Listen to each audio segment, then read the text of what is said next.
नमस्कार। आप लोग देख रहे हैं कोसी मिथिला का सबसे तेज न्यूज नेटवर्क सहरसा नाउ और मैं हूं आपके साथ संदीप मिश्रा। कोसी इलाके में शीतलहर का प्रकोप जारी है और कोहरे से जनजीवन जो है वो अस्त व्यस्त नजर आ रहा है। हमारे तमाम संवाददाता कोसी के अलग अलग क्षेत्रों से हमारे साथ इस वक्त जुड़े हुए हैं, सहरसा से और साथ ही साथ सहरसा जिले के तमाम इलाकों से इस वक्त हमारे साथ जुड़े हुए हैं। सबसे पहले मैं रुक कर लेता हूं हमारे संवाददाता नितिन सिंह का।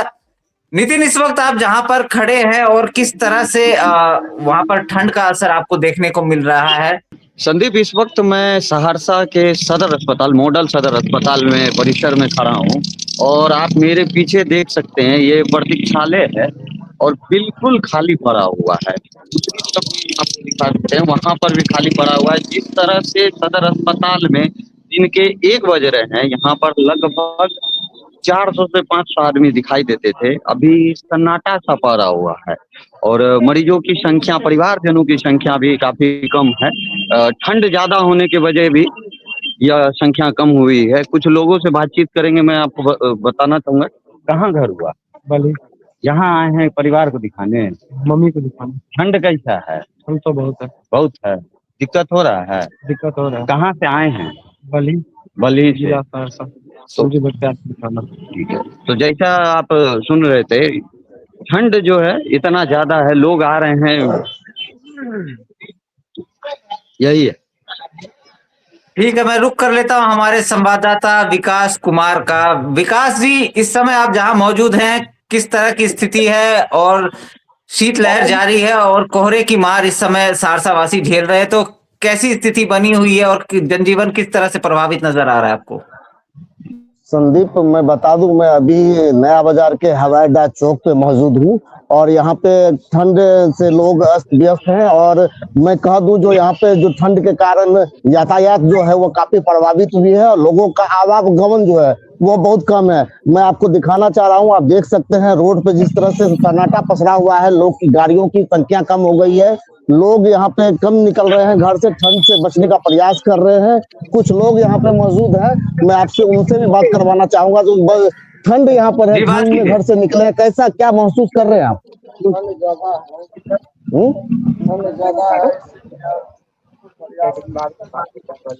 क्यों निकले हैं घर से ठंड में?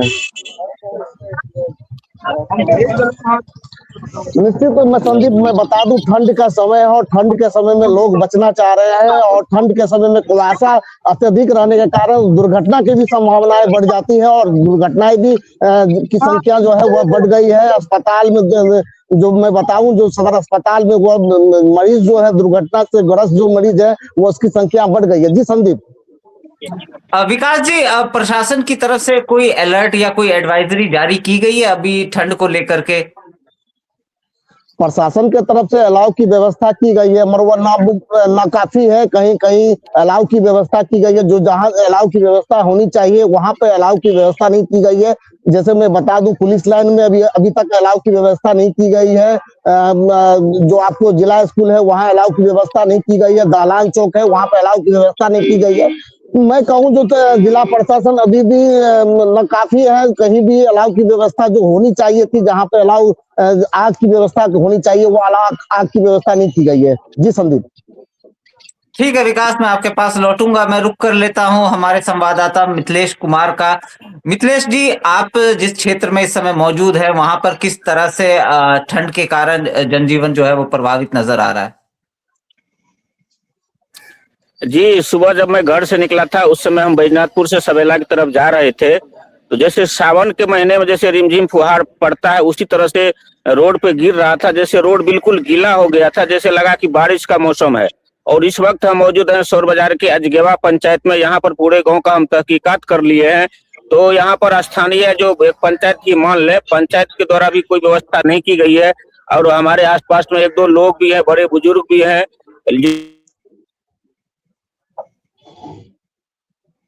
कोई व्यवस्था नहीं है, किसी तरह से अपना जीवन बसर वो कर रहे हैं। लेकिन ठंड जो है यहाँ काफी ज्यादा है। लगभग कल से देखते हैं कि ठंड जो है वो ज्यादा हो गया है अन्य दिनों की तरह। लोग वैसे भी जिसके पास मजबूरी है काम को लेकर के अपने काम पर निकले हुए हैं, लेकिन वो ठंड में कांप भी रहे हैं। जैसे कई बड़े बुजुर्ग भी हमारे सामने भी है, में भी है, ठंड आपके सामने क्या परेशानी आती है, भगवान से अभी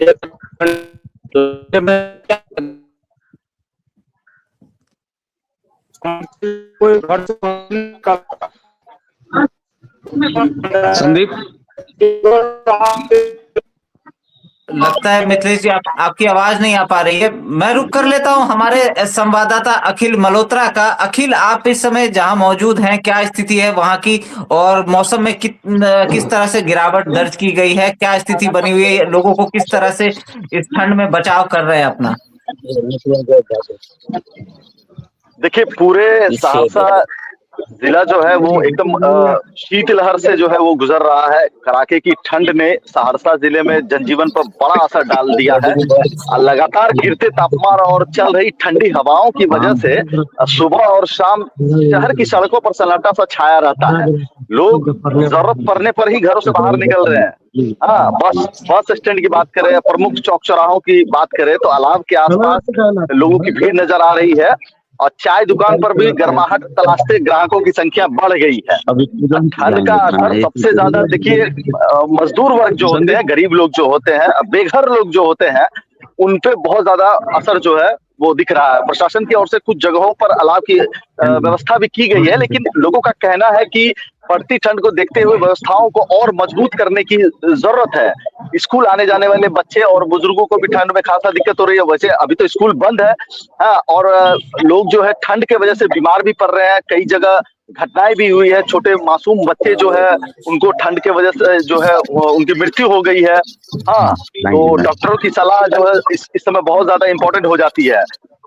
आसपास के इलाके जो है पूरी तरह से ठंड में जो है परेशान है। न्यूनतम तापमान जो है वो अभी और गिरावट हो रही है।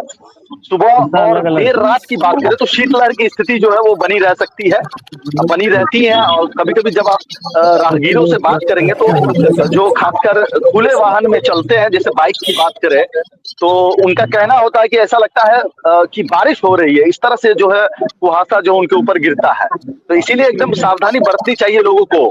और अभी जो है पछुआ हवा जो है वो एकदम भयावह स्थिति जो है वो की हुई है ठंड की। तो स्थिति अभी नाजुक है, लोगों को बच के रहना पड़ेगा, प्रशासन को और सतर्क होना पड़ेगा।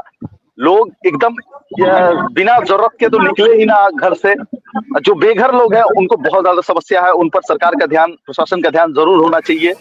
जो मजदूर वर्ग के लोग हैं, क्योंकि वो सहरसा नाउ की भी यही कोशिश है कि लोगों को हर क्षेत्र से जो आसपास लोग रह रहे हैं वहां की जानकारी दे, ताकि वो लोग अपना बचाव कर सके। और लोगों से भी अपील रहेगी कि जितना हो सके घरों में ही रहे, अगर जरूरत हो तो ही घर से बाहर निकले, गरम गरम कपड़े पहने और अपने स्वास्थ्य का ध्यान रखें। नितिन, कुछ कहना चाह रहे हैं? कुछ लोग हैं आपके साथ, बताइए जरा।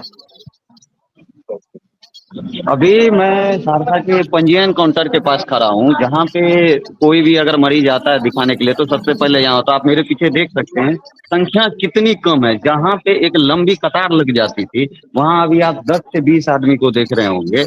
और हमारे साथ कुछ लोग हैं, वो भी कुछ बताना चाह रहे हैं। क्या नाम हुआ? रोशन कुमार देव। कल जो है सर ठंड के कारण से जानवर मरे रहा है। कल एक 18 वर्षीय युवक का ठंड के कारण से बेरहमी मौत हुआ। कहाँ? संत नगर में, भगवती चौक से कहते हैं, गौतम नगर, कालाता, वार्ड नंबर 17। जैसा कि ये जानकारी दे रहे हैं कि संत नगर में एक 18 वर्षीय युवक ठंड की वजह से उसकी मृत्यु हो गई है, तो ये बता रहे थे। और इतनी कपकपाती भी ठंड है कि लोग एकदम जो थरथरा रहे हैं। यहाँ पे जो ज्यादातर लोग जो दिख रहे हैं, खास करके बाइक पे चलने वाले जो युवक आ रहे हैं, वो पहले थरथराते हुए ही उतर रहे हैं। और आप यहाँ देखिए कि संख्या कितनी कम है। आप मेरे पीछे देखिए, पूरा पंजीयन काउंटर खाली नजर आ रहा। ठीक है नितिन, आप बने रहिए हमारे साथ। मैं रुक कर लेता हूं हमारे संवाददाता शमसुल हौदा का, जो कि कोसी तटबंध के इलाके से इस समय जुड़े हुए हैं हमारे साथ। शमसुल जी, क्या स्थिति है वहां की, और किस तरह से लोग अपनी रात काट रहे हैं और कैसे बचाव कर रहे हैं इस कपकपाती ठंड में?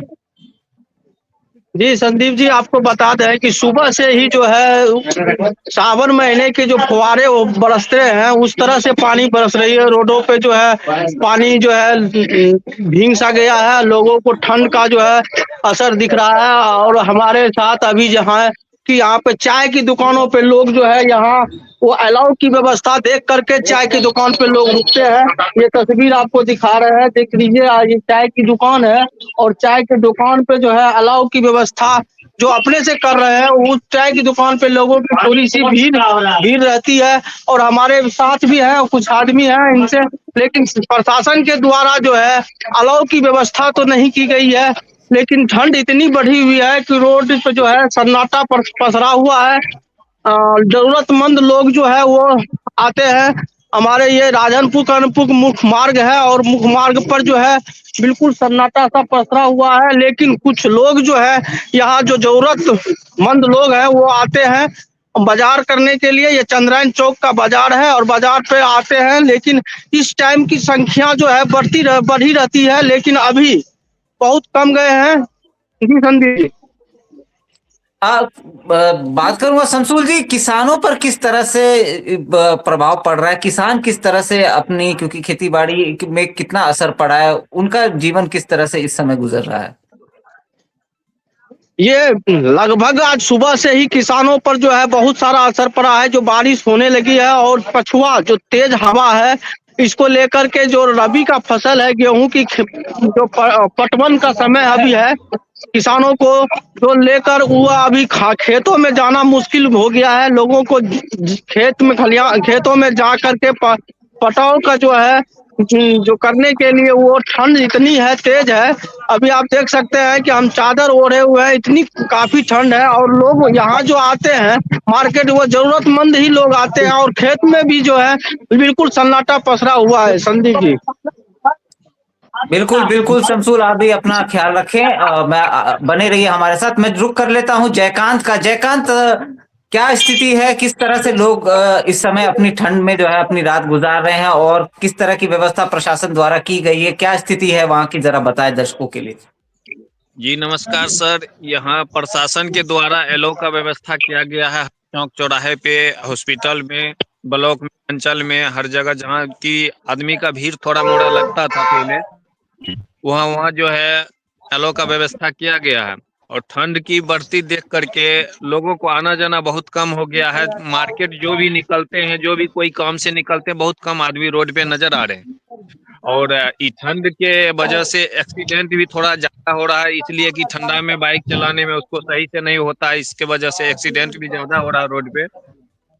और जहाँ है कि किसान के लिए जो है मतलब गेहूं में जो पटवन का समय हो गया है, अब बढ़ती ठंड के कारण से किसी न किसी तरह पटवन करना है, उसको मजबूरी हो रहा है, इसलिए बहुत ज्यादा परेशानी होता है। कहाँ से आ रहे हैं आप लोग? ठीक है जयकांत, मैं विकास कुमार का रुख कर लेता हूँ। विकास जी, कल 31 दिसंबर है, 1 जनवरी है, सहरसा में मेला भी लगा हुआ है, महायोगिनी मेला चल रहा है। और बाजारों की स्थिति क्या है? बाजार में किस तरह से आप देख रहे हैं? क्या लोग आ रहे हैं खरीदारी करने के लिए? या मेले की स्थिति की बात करूं तो वहां पर किस तरह का माहौल है? संदीप, मैं बता दूं, ये ठंड का मौसम है और ठंड के मौसम में जो मौसम विभाग के द्वारा फरमान जारी किया गया था, जो 31 दिसंबर को हल्के बारिश के साथ तेज हवा बहने की संभावनाएं हैं, इसको लेकर मेले की भी जो स्थिति है, वहां पर जो भीड़ होनी चाहिए थी वह भीड़ वहां पर नहीं दिखाई दे रही है। भीड़ हालांकि है, मगर जो भीड़ होनी चाहिए थी वह भीड़ नहीं है। और इस बार मेले की जो डाक है वह भी काफी भारी डाक मात्रा में ली गई है। डाक की जो रुपए है वो काफी है। और इस मामले में मेले मालिक जो है उनको लॉस होने की संभावना है। और मेले 1 महीने तक चलेगी और ठंड है, ठंड को लेकर भीड़ वहां पर जो रहनी चाहिए थी वह भीड़ नहीं दिखाई दे रही है। जी संदीप। ठीक है विकास जी, मैं लौटूंगा आपके पास। अखिल, आप तस्वीरें दिखा रहे हैं, जरा इसके बारे में कुछ बताएं, किस तरह से असर पड़ रहा है किसानों पर? मैं अभी एक किसान है जो अभी खेत में पटवन कर रहे हैं, उनसे बातचीत करता हूँ। आइएगा जी। भाई साहब एक बार।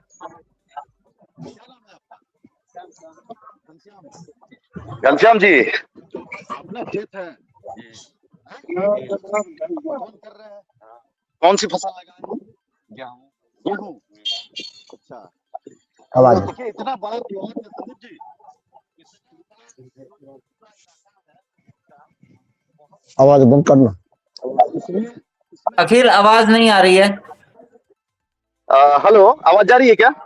हाँ हाँ अब जा रही है, आ रही है, बोलिए। हेलो। हाँ, बोलिए तो अखिल, अभी बोलिए। इतना बड़ा इलाका है और इस पूरे इलाके में अभी सिर्फ एक किसान हमको नजर आ रहे हैं जो पटवन कर रहे हैं अपने किस चीज का बोले, कौन सी फसल का? गेहूं का। और इनसे बातचीत करते हैं। इनका नाम घनश्याम जी है और जो है अब कितना देर से पटवन कर रहे हैं? करीब आधा घंटा 3 घंटा से 3 घंटा से कर रहे हैं। एक ठंड में और कुछ मतलब समझ रहे हैं, अगर ठंडी उंडी मार देगा किसान काम करने के वक्त ठंडा उंडा कुछ नहीं है। ठंड से भी तो बचना जरूरी है, इसलिए है बचले हैं। कान में हवा नहीं जाना चाहिए, बस एकदम भगवान भरोसे। हाँ? पैर तो आपका पूरा एकदम पानी में है। पानी में पड़ रहेगा तो घर में रहेगा। हाँ। अच्छा, चलिए कितना देर अभी आप पटवन करेंगे? करीब लग जाएगा 3 घंटा और 3 घंटा और करेंगे। चलिए, दिक्कत तो हो रही है ना? ये आपके परिवार हैं? हाँ, चलिए बहुत बहुत धन्यवाद घनश्याम जी। तो क्या है ना कि अभी यहाँ पर जो है गेहूं की पटवन चल रही है, उसी दौरान जो है ये किसान अभी पटवन कर रहे हैं लगातार 3 घंटों से। अभी 3 घंटे और इसको बिताने हैं। इनके पत्नी और बच्चे भी आए हुए हैं इनकी मदद करने के लिए। तो ये अभी एकदम लगातार स्थिति दिखा रहे हैं। पूरा इलाका जो है पूरा खेत का इलाका है ये, और किसानों की संख्या देखे तो सिर्फ एक है। तो किसान भी जो है अपने समय अनुसार हिम्मत करके किसी तरह जो है समय निकाल के काम करते हैं मौसम को देखते हुए। और किसान फसल के लिए भी जो है मेहनत तो करनी ही पड़ेगी, तभी जो है फसल निकलेगी। तो इसी किसानों को बहुत ज्यादा दिक्कत है, जो काम करना पड़ता है, कितना भी ठंड हो निकल के काम करना ही पड़ता है। ठीक है अखिल, ठीक है अखिल, मैं अंत में एक बार विकास कुमार के पास लौट जाता हूं। विकास जी, जिस तरह से प्रशासन ने स्कूलों को बंद करने का आदेश जारी किया गया था, लेकिन अभी ठंड लगातार बढ़ती जा रही है और मौसम विभाग की माने तो और ठंड बढ़ सकती है, तापमान में गिरावट दर्ज हो सकती है। तो क्या प्रशासन की तरफ से कोई नया आदेश जारी होने की संभावना आपको नजर आ रही है? क्योंकि जिस तरह से आप बता रहे हैं कि बाजारों में भी भीड़ नहीं है क्योंकि ठंड इतनी ज्यादा है, तो प्रशासन किस तरह से इस समय अलर्ट मोड पर चल रहा है? निश्चित मौसम विभाग के द्वारा जो अलर्ट जारी किया गया है 31 दिसंबर को तेज हवा के साथ फुहारेदार बारिश होने की संभावना है, उसको लेकर जिला प्रशासन भी अलर्ट मोड पे है। और स्कूली जो बच्चे हैं स्कूल में जो है वो छुट्टी दी गई है। और इस तरह से अगर ठंड और आगे अगर बढ़ती है तो जिला प्रशासन स्कूल जो बंद किए हुए हैं उसकी दिन और बढ़ाएंगे। और ठंड में मैं सहरसा नाव की तरफ से लोगों को कहना चाहूंगा जो ठंड में बिना किसी मतलब के बिना किसी काम के घर से न निकले, और घर से जब भी निकलिए तो गर्म कपड़े पहन के निकलिए और स्वस्थ रहिए और तंदुरुस्त रहिए। जी बहुत बहुत शुक्रिया विकास आपका और हमारे तमाम संवाददाताओं का, जो सहरसा और कोसी के तमाम अलग अलग इलाकों से आपने जमीनी हकीकत बताई। आप लोग भी अपना बहुत बहुत ख्याल रखें और तमाम जितने भी सहरसा नाव के दर्शक हैं उन सभी से अपील रहेगी कि जरूरत हो तभी घर से बाहर निकलें, गर्म कपड़े पहने और अपना बहुत ख्याल रखें। देखते रहिए सहरसा नाव। नमस्कार।